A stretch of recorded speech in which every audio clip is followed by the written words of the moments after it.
Bakit pag magkagalit ang tao, hindi mag-iimikan at sobra niya na kinaiinisan ang isa't isa?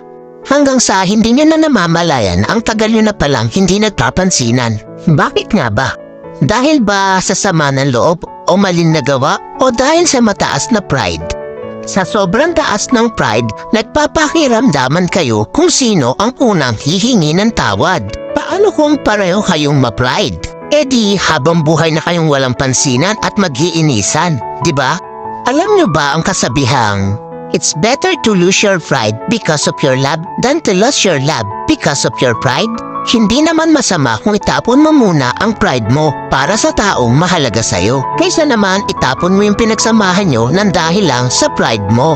Wala namang masama o mawawala kung ikaw ang unang lalapit o iimik. Ika nga, ang nagmamataas ang siyang ibinababa at ang nagpapakumbaba ang siyang itinataas. Kaya huwag ugaliin na magkimkim ng galit dahil ang galit ay basura lang sa ating puso at isipan.